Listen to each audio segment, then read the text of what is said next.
지역 맞춤 부동산 세미나 우리 동네 맛동산 자세한 내용은 영상 하단의 링크 혹은 3프로 앱을 통해서 확인하세요.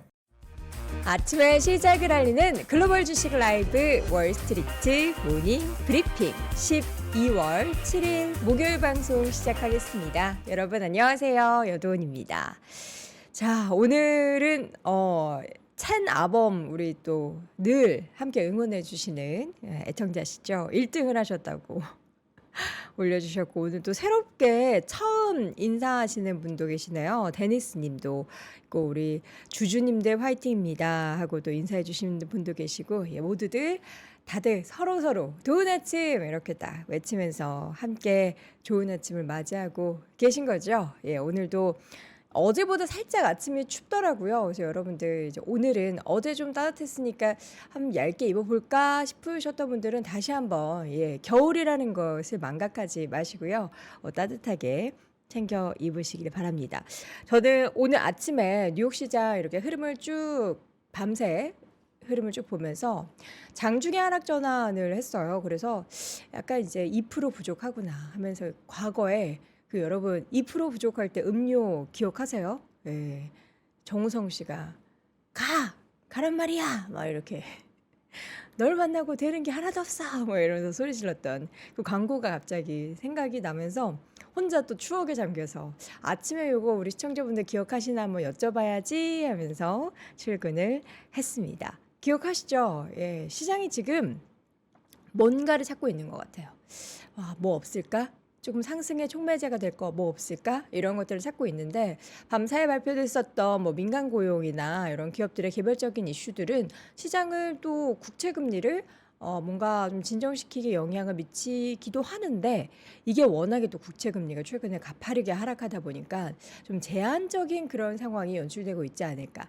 뭔가 한 방이 필요합니다. 한 방이 필요한데 과연 뭐 그게 CPI가 될지 FOMC가 될지는 지켜봐야겠죠. 함께 여러분 매일매일 월모브와 함께 하시면서 저와 함께 지켜봐 주시길 바랍니다. 자, 오늘 뉴욕 증시 분위기 자세한 상황은 잠시 후에 제가 정리해 드리겠고요. 오늘 심층 인터뷰 이제 목요일 IS 이지환 대표와 함께 자세한 이야기 나눠보겠고, 오늘도 월가의 소식은 그레너리 투자자문 이완수 대표와 함께 확인해 보도록 하겠습니다. 자, 아시네요. 스티브님 2% 부족할 때 그 광고 안다. 그 음료가 이제 안 나오죠? 나오나요? 제가 요새 이런 뭔가 리테일에서 이제 편의점에서 음료를 사 먹어본 지가 너무 오래돼가지고 음료가 나오는지 안 나오는지도 모르겠네요. 자, 뉴욕 증시 음료 얘기 그만하고 뉴욕 증시 상황 한번 쭉 확인을 해보도록 하겠습니다. 일단은 첫 번째 이슈가 저는 이제 가장 이렇게 흐름이 갑자기 깨진다고 싶었던 게 국제유가였습니다. 국제유가가요, 무려 4%나 하락을 했더라고요. 이렇게 많이 하락하는 것도 이게 좀 너무 단기적인 하락이라서 부담이 되지 않나 싶을 정도로 하락을 했고, 민간 고용 같은 경우에도 계속해서 뭐 최근에 고용 보고서가 이야기하고 있듯 둔화되고 있는 모습이 나타나고 있습니다. WTI 기준으로 5개월 만에 배럴당 $70 아래로 떨어졌습니다. 한 68, 9달러까지 좀 밀려났는데, 이게 그 배경이 계속해서 이제 글로벌 경기 둔화, 특히 이제 중국의 경기가 워낙에 지금 계속해서 나아질 기미를 보이지 않자 이에 따른 수요 감소가 그 가장 큰 배경이 되고 있고요. 에너지 업계가 원유 생산량을 늘릴 것으로 나타난 부분도 국제유가를 하락하게 만드는 원인이 됐습니다. 지금 원유 시장 같은 경우에는 공급 측면보다는 수요 측면에 좀 집중되어 있어서 수요에 있어서 좀 안 좋은 이슈들이 나타나면은 이렇게 국제유가가 하락을 하곤 하는데, 유가 많이 떨어졌어요. 또 이렇게 된다면 또 우리 CPI나 이제 PCE 같은 물가 지표에 또 영향을 미치는 부분도 있기 때문에 우리는 또 그 인플레이션이 점점 더 둔화될 것이다라는 기대감을 가져볼 수 있겠죠. 자, 이건데 발표대 계속해서 이제 어제 졸트도 그랬고요. 오늘 어젯밤 사이에 발표된 ADP 전미 고용 보고서에 나온 11월 민간 부분 고용도 10만 3천 명 증가에 그쳤습니다. 월스트리트 저널이 쉽게 썼던 전문가 예상치가 2만 8천 명이었는데 10만 3천 명으로 줄었고요. 10월 수치도 기존의 11만 3천 명에서 10만 6천 명으로 하향 조정이 됐다고 합니다. 또 임금 같은 경우에는 작년 같은 기간보다 5.6% 올라서 직전 달이 5.7%였는데 이보다 더 둔화가 됐고요. 이게 또 수치가 2021년 10월 이후에 가장 낮다라고 합니다. 이렇게 이제 민간 고용 같은 경우에는 2개월 연속 월 10만 명대를 보이면서 고용시장 둔화가 뚜렷하게 나타나고 있음을 시사하고 있고요.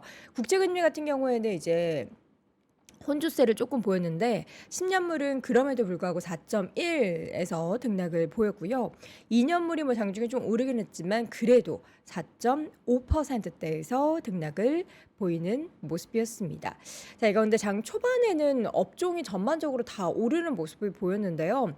다시 한번 말씀드리지만 장중에 좀 시장이 꺾였어요. 그 꺾이는 그 배경에 있어서는 지수를 말씀 안 드렸네요. S&P, 다우, 나스닥 모두 큰 폭은 아니지만 나스닥이 기술주 중심으로 해서 0.6% 가까이 하락했고 다우가 0.19% 약보합권, S&P 500이 0.39%, 0.4% 소폭 하락을 했습니다. 맵을 보시면 이거 매일매일 다르구나라는 것을 여러분도 확인하실 텐데 어제는 여러분 M7 종목들 다 같이 반등했어요 전해드렸고 그 전날에는 M7 종목들이 다 하락하고 다른 섹터로 이게 좀 확산이 되고 있습니다 말씀드렸는데 오늘은 애매합니다. 근데 이제 M7이 쉬어가면서 다른 섹터들의 상대적인 초록불이 조금 더 눈에 띄고 있습니다. 맵을 함께 볼까요?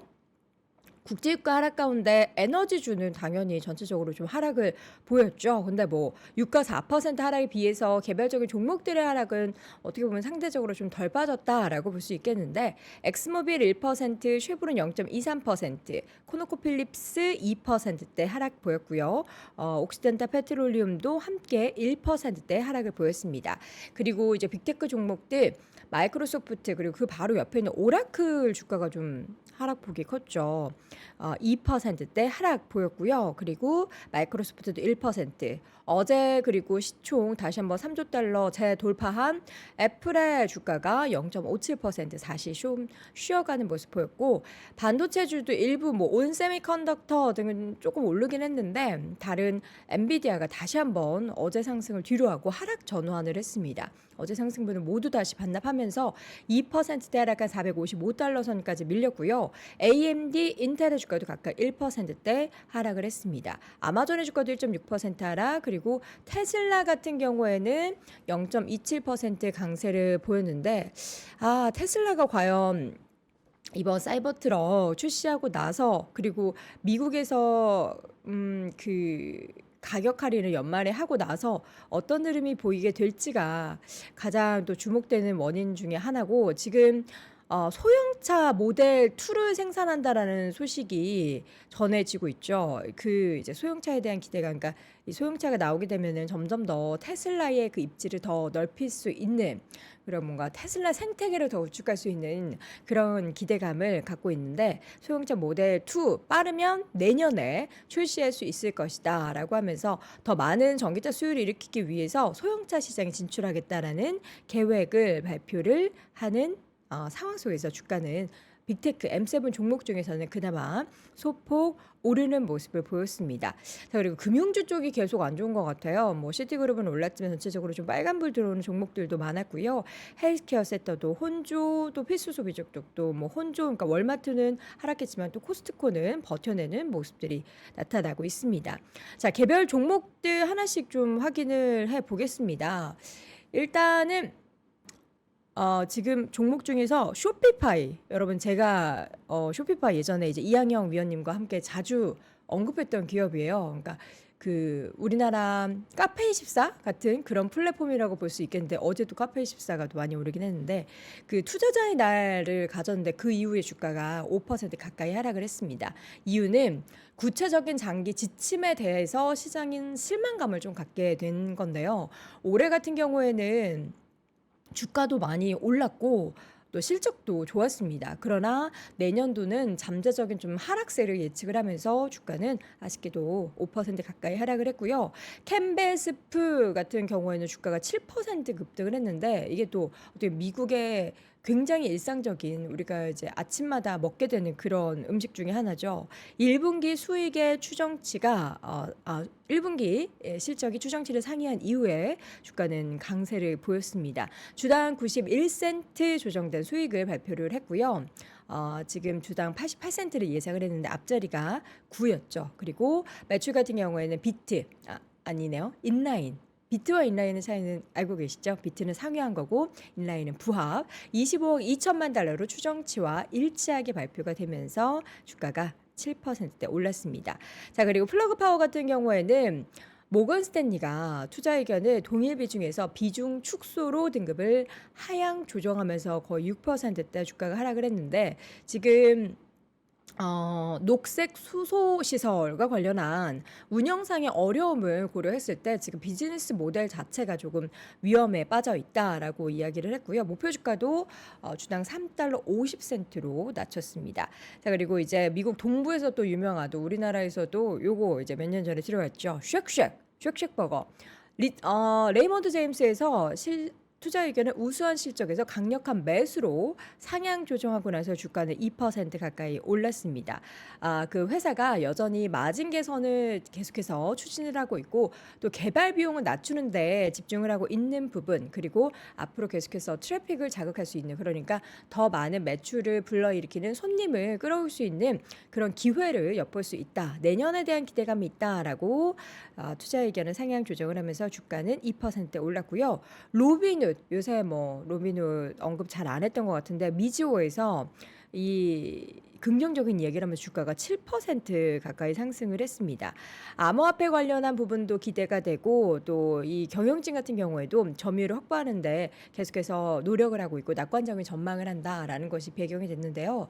암호화폐가 최근에 이제 비트코인 기준으로 굉장히 많이 상승을 하고 있는 상황 속에서 제이미 다이먼 JP모건 회장은 여기에 대한 굉장한 부정적인 이야기를 했더라고요. 국회의사당에서 연설을 가졌는데 암호화폐 금지해야 한다라고 제안을 했습니다. 근데 원래 처음부터 약간 이제 또 부정적인 이야기를 했던 분이기 때문에 암호화폐를 아예 없애야 된다라는 그런 강력한 발언을 하면서 비트코인 관련해서 또 그 동료들에 대해서 맹비난에 나섰다라고 하고요. 또 더불어 한 가지 더 소식을 전해드리자면 바이든 행정부에서 굉장히 많은 숫자의 대출자에 대한 학자금 대출 부채를 80억 달러를 탕감해 주겠다. 그러니까 사실 이제 다시 한번 학자금 대출 그 상환이라는 것을 제기하면서 여기에 따라서 소비의 둔화 그리고 그 이자를 내는 것에 대한 부담감이 또 미국의 GDP에 뭔가에 좀 안 좋은 영향을 미칠 것이다. 소비의 좀 둔화를 촉발시킬 수 있을 것이다라는 내용도 있었는데 이렇게 부채 탕감 소식은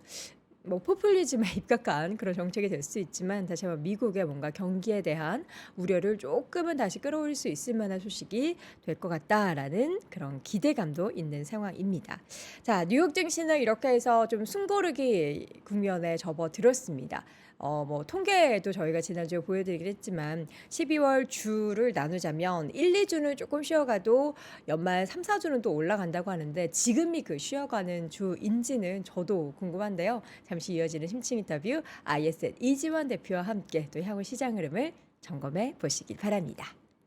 네, 월스트리트 모닝 브리핑 함께하고 있습니다. 그나저나 제 뒤에 화면이 바뀌었네요. 항상 이제 월가가 배경이었는데 메리츠 증권에서 운영하는 그 계좌 예수금에 대해서도 이자를 주는 요거 여러분 아직도 이용 안 하고 계시진 않죠? 그냥 잠자는 돈 이자 따박따박 준다고 하니까 여러분들 꼭 작은 이자라도 챙기는 1원 한 푼 10원 한 푼이라도 챙기는 꼼꼼한 여러분이 되시길 바랍니다. 자, 월스트리트 모닝 브리핑 이번에 심층 인터뷰 ISN 이지원 대표와 함께합니다. 대표님 어서 오세요. 안녕하세요. 네, 반갑습니다. 자, 오늘은 어떤 이야기를 좀 들려주실지 뉴욕 증시가 지금 약간 2% 부족한 것 같아요. 네. 지금 아마 이제 조정을 좀 받고 있죠. 근데 그 조정 폭이 그렇게 크지는 않고 가격 조정이라기보다는 일종의 이제 기간 조정 양상을 좀 보이고 있는데 네. 변동성이 이제 제한되면서 상승도 하락도 사실 뭐 상승하기도 만만치 않고 하락하기도 만만치 않은 결국은 시장의 어떤 방향성 모색을 숨지키고 있는 모습이라고 좀 보여집니다. 아마 이제 이런 부분은 오늘 그 뒤쪽에 전략 보면서 말씀을 드리겠지만 네. 11월 MSCI 리밸런싱 이후에 아마 12월 선물 옵션 만기까지는 시장이 좀 정체될 가능성이 높아 보이고요. 그거는 올 한해 이제 빅테크 기업을 비롯해서 상승폭이 컸던 종목들이 차익 매물이 나올 수밖에 없는 시기고 배당과 연관되어 있는 부분도 우리 증시는 물론 있고 여기에 아마 패시브 자금이 이번 선물옵션 만기 전까지 어느 정도 움직임이 끝나면 본격적으로 주식 시장에 이제 등락이 좀 나올 것 같습니다. 오늘 이제 말씀드릴 내용은 먼저 이제 금리 인하와 관련된 부분을 좀 말씀드리려고 하는데요. 네. 최근에 이제 금리 인하에 대한 시기와 금리 인하가 과연 지금 증시에 도움이 되는가라는 부분에 대한 이제 갑론 논란이 좀 많이 있습니다. 오늘은 이제 이 부분에 대한 이제 두 가지 시각을 좀 말씀을 드리려고 하는데요. 네. 먼저 금리 인하에 대한 부분을 본다면 일단 패드워치에서는 내년 2024년 말까지 해서 한 5번 정도, 4번에서 5번 정도 금리 인하를 할 걸로 예상이 좀 됩니다. 그렇게 되면 점진적으로 25bp씩 해서 4에서 4.25% 정도까지는 내년 말까지는 내려가지 않을까라는 패드워치의 일단 통계인데 이거는 최근에 자료가 워낙 달라서요. 이거는 근데 그 통계라기보다는 그냥 시장의 기대감 아닌가요? 거의 이제 조사하는 기간마다 그 2번, 3번, 4번, 네. 5월, 12월 다 그리고 달라요. 다 다르고 여기에 이제 기름을 부은 사람이 있죠. 그게 이제 바로 빌 에크먼입니다.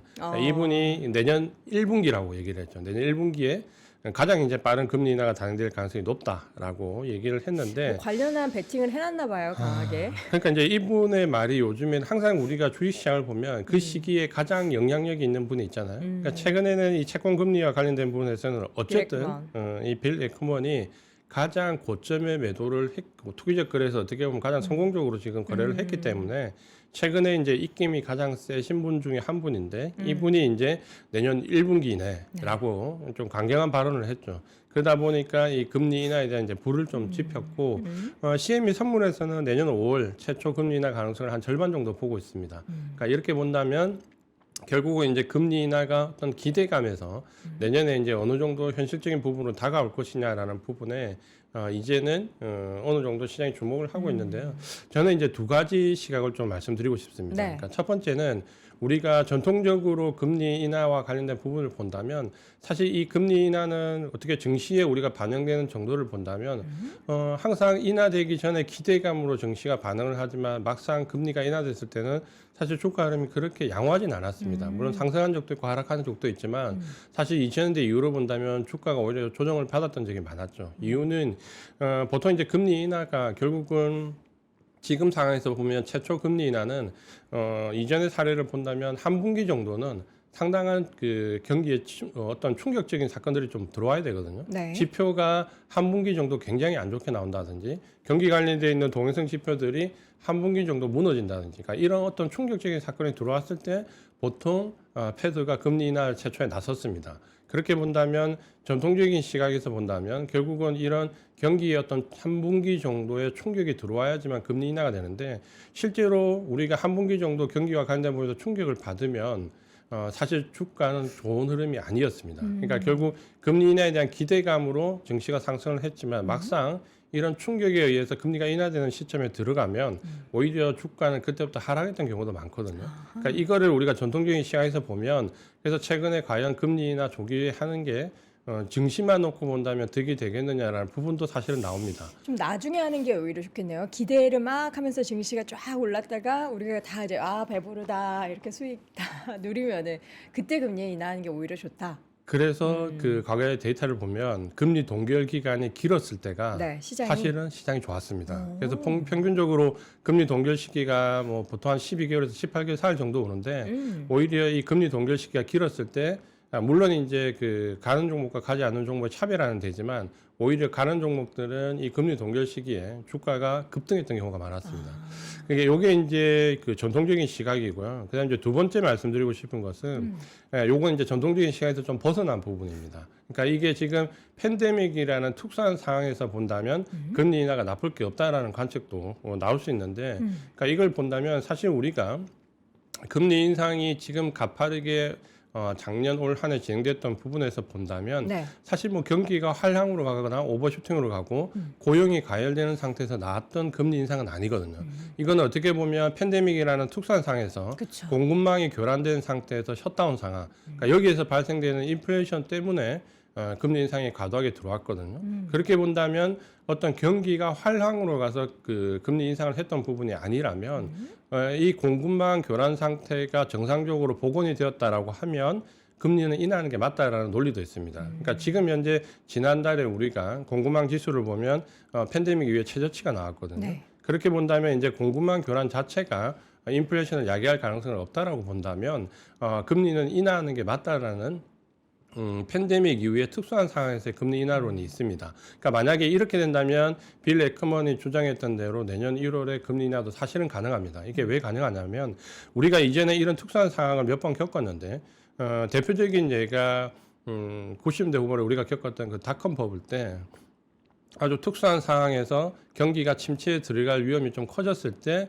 그 당시에 그린스펀이 그 연준 의장이었는데 CPI 기준으로 3.5 이하 떨어졌을 때 바로 금리 인하를 해버렸거든요. 네. 그러니까 이때 금리 인하를 조기에 잘해서 오히려 경기가 위축되는 걸 잘 막았다는 평가가 있습니다. 과거에. 그러니까 이 사례를 보면 지금 현재 CPI나 PPI 물가 관련된 지표들이 연준에서 얘기하듯이 2%까지 도달하지 않더라도 3% 언저리 내외에서 움직인다면 일단 경기 상황에 따라서 금리는 인하할 수 있다라는 조기 금리 인하론이 나올 수 있습니다. 그러니까 이렇게 된다면 증시는 굉장히 우호적인 입장이 될 것이고 인플레이션에 어느 정도 완화가 되는 시기에서 금리 인하라는 부분까지 더해지면서 아마도 주가는 이때 랠리가 나올 수 있는 성격이 좀 있습니다. 그러니까 우리가 기대하는 이 부분은 이 부분인데 제가 볼 때는 이 두 가지 가능성이 다 상존한데 저는 팬데믹이라는 특수성을 좀 감안을 했으면 좋을 것 같은데 저도 결국은- 후자에 베팅하겠습니다.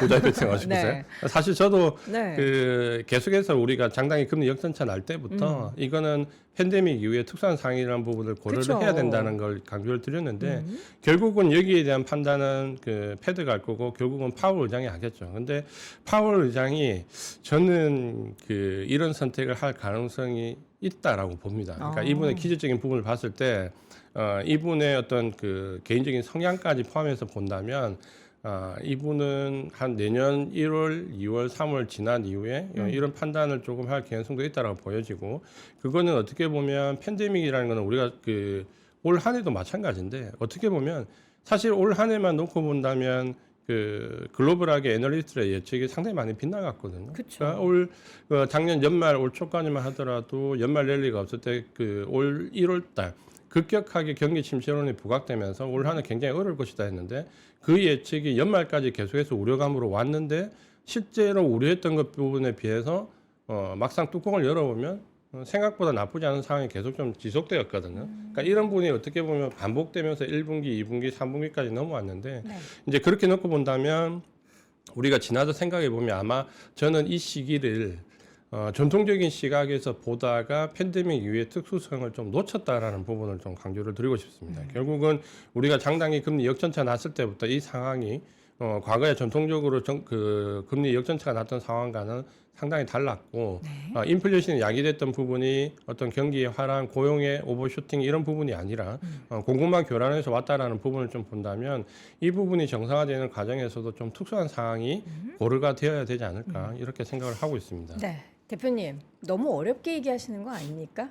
아 그래요? 지금까지 우리가 항상 얘기를 이렇게 할 때 네. 경제 용어 이렇게 쓰면서 쭉 설명을 해드렸지만 이거 결론은 가봐야 아는 거고 근데 우리는 우리의 바람은 지금 후자 쪽을 그러니까 뭐 금리가 내려도 경기 침체 이런 게 아니라 특수성이 있었어 이러면서 시장이 지금 어찌됐든 계속 오르기를 바란다라는 거 아니에요? 사실 이제 그 부분을 말씀드리면 네. 아마 제가 그 올해 이제 12월 달이니까 1월 달부터 되돌아보면 그걸 굉장히 강조를 드렸죠. 그래서 1월 달부터 경기 침체론이 급격히 대두되었을 때도 이거는 팬데믹 외 특수성을 고려해서 경기 침체에 가는데 그 제가 1월 달에 항의를 굉장히 많이 받았었는데 가장 큰 이유가 경기가 침체로 가는데 성장률을 사는 게 말이 되느냐라는 항의였거든요. 근데 저는 이게 팬데믹 외 특수한 상황을 보면 구조적 성장성을 이끌고 갔던 이전의 상황을 비교해 보면 5분의 4의 확률로 나스닥 빅테크 기업들이 갈 확률이 높다. 그 확률이 한 80% 되는 거죠. 과거의 사례를 보면. 근데 그 부분은 이제 강조를 드렸던 것은 역시 팬데믹 외에 특수한 상황을 좀 보자라는 거고 그렇다면 지금도 아마 금리 인하가 전통적인 시각으로 보면 물론 안 좋은 상황을 야기할 수 있지만 만약에 팬데믹 위에 특수한 상황으로 본다면 오히려 공급망 교란 상태가 정상화되었을 때 금리 인하는 좀 정당성을 부여할 수 있죠. 근데 그게 만약에 파월이 우려하는 바는 인지를 합니다. 그게 아마 70년대 후반 80년대 초에 그때 CPI 기준으로 10을 넘어갔던 부분에서 거의 3 이하로 떨어졌다가 조기에 금리 인하를 바라며 다시 이 CPI가 10을 넘어갔던 경우가 있었거든요. 80년대 초에. 그러니까 아마 그 부분을 굉장히 경계를 하는 것 같은데 그때랑 지금은 제가 봤을 때 상황이 상당히 다르기 때문에 아마 일정 부분의 금리 인하는 나올 수 있다고 보여지지만 그래도 우리가 전통적인 시각으로 본다면 조기 금리 인하를 너무 지금 섣부르게 판단하는 거는 오히려 증시에 상황을 조금 어렵게 만들 수 있습니다. 그러니까 그 부분은 조금 우리가 볼 필요가 있고, 그다음 지금 현재 그 12월 장세에 대해서 좀 말씀을 드리면, 그러니까 서두에 제가 말씀드렸던 아마도 11월 그 MSCI 리밸런싱 이후에 12월 선물옵션 만기 때까지는 아마 패시브 자금이 계속 활발하게 이 리밸런싱을 저는 할 거라고 보거든요. 그때가 언제죠? 12월 그게 우리 선물옵션 증시로 만기. 보면 아마 다음 주 목요일일 거고요. 아마 미국 증시는 그 세 번째 주에 해당되는 전체 기간이 3주째가 5일 동안 그 만기주에 해당이 됩니다. 그러니까 그렇게 본다면 아마 올해 뭐 예를 든다면 이런 거죠. 엔비디아 기준으로 보면 주가가 거의 올 한 해 동안만 한 400% 가까이 올랐거든요. 그렇게 올랐는데 지금 고점에서 조정받는 게 한 9% 10% 정도 10% 채 안 되거든요. 그러면 400% 올랐던 종목이 연말에 10% 이하의 내외 조정을 받는다. 그러면 이건 조정 강도는 상당히 약한 겁니다. 그러니까 왜냐하면 연초에부터 대비해서 거의 한 400% 좀 안 되게 거의 4배 가까이 올랐는데 그러면 단기 헤지 펀드라든지 혹은 패시브 자금에서 이 밸런싱을 맞춰야 되는 펀드들 같은 경우는 지금 엔비디아가 상당히 모나 있을 거라고요. 그러면 이걸 차익 실현을 해야 되는데 그 차익 실현 물량이 지금 들어오는데 조정폭이 400% 상승 가까이 되는데 뭐 10% 15%밖에 안 된다 이러면 사실은 조정폭이 그렇게 강한 건 아닙니다. 왜냐하면 지금 12월 달 요 시점이면 기계적으로 나오는 물량들이 있다라고 봐야 되거든요. 그게 좀 전에 우리가 이제 예전에 지난주 보도했던 뭐 조지 소로스나 이런 뭐 드래크 밀러 같은 분들이 사실 해지 펀드 쪽에서 차익 매물이 나왔다. 그건 당연하거든요. 차익이 이만큼 났기 때문에.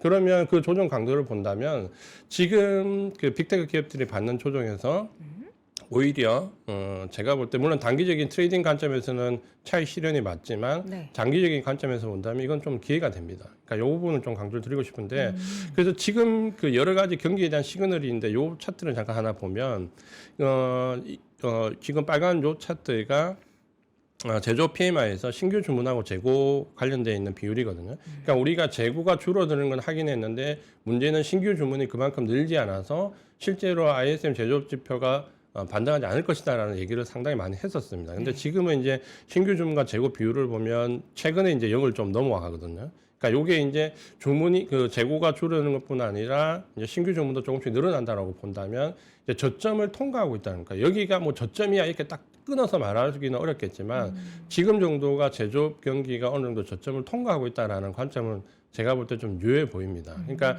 이 저점을 놓고 나빠지냐 좋아지냐라는 부분을 얘기하면 지난주에 제가 경기 컨퍼런스 보드 경기 진행 기술 해석을 좀 잘해야 된다고 말씀드렸는데 그거와 마찬가지로 지금은 제조업이 어느 정도 바닥을 통과하고 있다라고 보여지고 우리가 이번에 추수감사절 때 그 소비를 굉장히 우려하면서 봤지만 이제 결국 뚜껑을 열어보니까 온라인 판매가 한 7.5% 정도 상승하면서 생각보다 나쁘지 않았다라는 부분은 물론 지금 우리가 9월 달부터 뭐 학자금 대출, 뭐 신용 리볼빙 그리고 카드 크레딧 연체 여러 가지 얘기가 나왔지만 소비 자체가 막상 뚜껑을 열어보면 그렇게 나쁘게 나오지 않습니다. 그리고 그러니까 바이든이 오늘 또 밤사이에 또 빚 탕감해준다고 하니까 계속 소비를 끌어올릴 만한 그런 여건을 마련해 주는 것 같아요. 언제 한번 이 부분을 말씀드릴 필요가 있을 것 같은데 그 미국의 지금 재정 정책에서 지금 우리가 우려했던 그 과도한 재정 악화 부분은 사실 과거와는 다른 부분이 상당히 많습니다. 그러니까 이게 미국이 왜 지금 증시가 홀로 강하냐라고 본다면 예전에 그 포퓰리즘에 기반해서 복지에 관련된 정책에서 돈을 퍼부었다면 그때의 재정 악화와 최근에 예를 들어서 뭐 인플레이션 관련되어 있는 부분에서 뭐 예를 들어서 리쇼닝 효과를 위한 공장 혹은 투자 그리고 인프라 구축과 관련된 법안 등등을 보면 오히려 투자와 관련된 부분에서 재정 악화 예정이 상당히 많이 집행이 됐거든요. 그러니까 예전에 그 내용을 본다면 사실 미국은 지금 좋을 수밖에 없는 상황에 들어가고 있습니다. 요거는 우리가 좀 볼 필요가 있고 그러면 지금 현재 증시에서 아마 우리 시청자분들이 궁금한 거는 결국 지금까지 올해 증시를 이끌어왔던 종목들은 쉬어가고 있고 지금은 어떻게 보면 더 이상 하락하기 어려운 종목들이 상승하는 구간이거든요. 그러니까 이걸 밸류에이션이 낮은 종목들이 이제 어느 정도 상승한다라고 봐야 되고 그거는 미국도 마찬가지고 우리나라에서도 지금 보면 IT 기업들이 내려가고 경기 관련된 종목들, 바닥권에 있던 종목들이 지금 상승하고 있거든요. 그러니까 요거를 잠깐 보면 12월 초반 정세에서 보면 지금 상당히 상승하고 있는 게 예를 들면 뭐 은행이라든지 혹은 바이오테크에서 이런 부분. 근데 나스닥 QQQ를 보면 지금 상승률이 거의 더디거든요. 그러니까 플랫하네요. 이쪽은 그러니까 이제 어느 정도 차익 매물이 나오는데 그 반면에 낙폭이 좀 컸던 그리고 모멘텀 종목들이 지금 보면 ARKK 쪽에 보면 올라가거든요. 그러니까 이런 거는 지금 돈나무 언니가 연말에 지금 샴페인을 열심히 터뜨리고 있다는 소문이 있습니다. 그러니까 그 샴페인은 그러니까 오늘 말씀드리고 싶은 부분이 그걸 연말까지만 터뜨리면 될 것 같아요. 그러니까 이건 너무 길게 가져가면 그 환호는 연말까지. 예, 제가 볼 때 저 정확하게 본다면 선물옵션 만기 정도까지만 12월 이렇게 셋째 주? 만기쯤까지만 이런 부분에 좀 향유를 하고 그러니까 결국은 지금 현재 올라가는 종목들이 어떤 밸류 기반에서 더 이상 내려가기 힘든 종목들이 올라가는데 이거는 보통 주도주들이 차익 매물에 의해서 쉬어갈 때 나오는 현상인데 이거는 시장의 추세와는 역방향이거든요. 그러니까 조정 구간에 나오는 현상이고 이 밸류에서 올라가는 종목들이 결국 우리가 이 금리 동결 시기에 가장 주목하는 것은 과연 EPS가 성장하느냐 안 하느냐 부분인데 이 밸류에서 올라오는 종목들이 내년도에 EPS가 크게 성장할 가능성은 그렇게 높지가 않습니다. 그러면 이게 지금 12월 달에 어느 정도 키 맞추기 혹은 공매도 한명 그러니까 12월 달에 어떻게 보면 올 한 해 변동성이 좀 있었기 때문에 차익 실현하는 물량들이 나온다라고 보면 그 차익 실현 물량은 물론 주가가 상승한 쪽에서도 나올 거고요. 반대로 공매도는 상당히 잘했던 쪽에서도 차익 실현 물량이 들어올 겁니다. 일명 이제 공매도 한매가 들어올 건데 그런 종목들이 공매도 한매의 힘을 받아서 선물옵션 만기 전에 정리가 되는 관점에서 올라온다. 그러면 단기적인 관점으로 접근할 필요가 있는 거죠. 그러니까 이거를 선물옵션 만기 이후에 좀 긴 호흡으로 보기는 사실 좀 어렵습니다. 그렇게 본다면 지금 밸류에서 올려오는 종목들이 내년도에 EPS가 구조적으로 성장할 수 있냐 여부를 본다면 사실 그렇게 보기는 좀 어렵습니다. 그러면 지금 현재 우리가 12월 달에 어느 정도 배당을 앞두고 있는 시점에서 선물옵션 만기 때까지는 아마도 그동안 시장을 잘 이끌어왔던 빅테크 종목들이 차익 매물에서 조정을 좀 받을 거고 또 하나는 워낙 지금 패시브 자금에서 예를 들어 패시브 자금은 시장 추종형인데 지금 빅테크 예를 들어 세븐 기업이 지나치게 과도하게 상승하면서 이 주가 연동률이 떨어져 있거든요. 이거 재조정할 필요성이 분명히 있을 거고 그게 MSCI 리밸런싱 때도 들어왔을 거고 그리고 저는 선물옵션 만기 때까지 들어올 거라고 봅니다. 그러면 선물옵션 만기 때까지는 주가 흐름이 좀 지지부진하다라고 보면 오히려 선물옵션 만기 이후부터는 내년도 장세가 펼쳐진다라고 보여지면 그때는 본격적으로 개별 종목 간의 EPS가 구조로 성장한 종목 위주로 다시 액티브 자금이 들어올 걸로 봅니다. 그러면 지금 현재 12월 장세에서 우리가 생각해야 될 부분은 11월 30일 MSCI 리밸런싱 때부터 12월 선물옵션 만기 때까지는 패시브 자금들이 대다수의 지금 종목에서 펀드 자금들이 리밸런싱을 한다라고 보면 여기서 활발히 움직일 거고요. 12월 선물옵션 만기가 지나고 나면 이 패시브 자금들이 어떻게 움직이냐를 보고 본격적으로 액티브 자금들이 움직일 겁니다.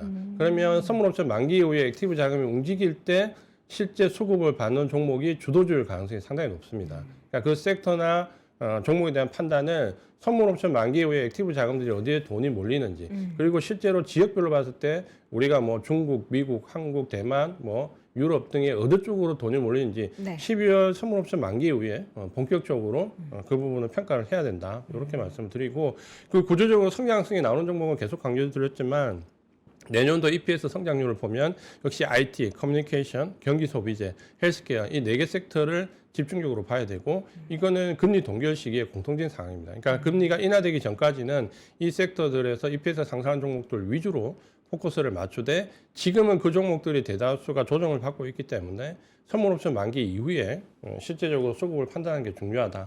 이렇게 말씀을 드리고 싶습니다. 그럼 감춰진 주도주가 뭐라는 거죠, 결론이? 결국은 IT, 커뮤니케이션, 경기 소비재 일부, 헬스케어, 신약 모멘텀이나 헬스케어. 그게 요 차트 잠깐 하나만 볼까요? 이게 감춰졌었나라는 저는 질문을 그 왜 드릴 말씀드리냐면 수밖에 지금 없는데. 이 종목들이 11월 중순 이후에 주가 흐름이 상당히 안 좋거든요. 그러다 보니까 지금 개인 투자자분들이 관심 가진 거는 당장 공매도 하면 쇼키즈 혹은 경기 민감주에서 낙폭이 컸던 종목들 위주로 상승이 급격히 몰리기 때문에 예를 든다면 우리나라에도 지금 하이닉스나 삼성전자 주가 흐름이 11월 말부터 좋지 않거든요. 갇혀있죠. 네, 갇혀 있거든요. 근데 거기도 지금 외국인들은 거의 한 삼성전자 위주로 해서 거의 2조 이상 매수를 하고 있거든요. 그러니까 주가 흐름이 지지부진한 쪽이 내년도에 좋을 거라는 얘기는 드렸지만 지금 당장 주가 흐름이 좋지 않기 때문에 눈에서 멀어지는 거죠. 그러나 여전히 우리는 이거를 기회로 삼아볼 수 있을 것이다. 선물 옵션 만기 이후에 네. 액티브 자금 이동을 잘 보면 이 종목, 이 섹터 내에서 움직이는 종목들이 네. 반드시 나올 것이다. 이 말씀을 드리고 싶습니다. 알겠습니다. 자, 오늘도 이전 대표님의 속사포 같은 랩 속에서 이 그동안 많이 올랐던 그리고 최근에는 좀 쉬었던 이런 기존 주도주들이 지금 잠깐 고개를 숙이고 있는데 앞으로는 또 어떻게 될 건지에 대해서는 일단 그 시기는 선물옵션 만기 이후로 한번 확인을 해보시면 좋을 것 같고요. 뭐 매주 우리 또 이전 대표님이 나오시니까 그때 돼가지고 어떻게 변화가 나타나는지 여부 함께 또 확인해 주시면 좋을 것 같습니다. 자, 오늘 ISL 이지환 대표와 함께했습니다. 고맙습니다. 고맙습니다. 외환위기 오는 거 아니에요? 금융위기 오는 거 아니에요? 이런 질문들을 좀 굉장히 많이 받았었습니다. 탐욕이 되게 강했을 때 위험자산으로서의 극단적인 쏠림이 나타나고 공포감이 극에 달했을 때 안전자산으로서의 극단적인 쏠림이 나타나거든요. 과거의 일이 미래에 똑같이 일어난다 이건 아니지만 그때 당시에 위기 상황에서는 어떤 공통점들이 있었는지를 보면서 우리가 대비를 하는 방법도 고민해 볼 수 있고요. 과거를 제대로 이해하는 순간 위기의 실체가 드러납니다. 오건영의 현실 경제 이야기를 서점에서 만나보세요.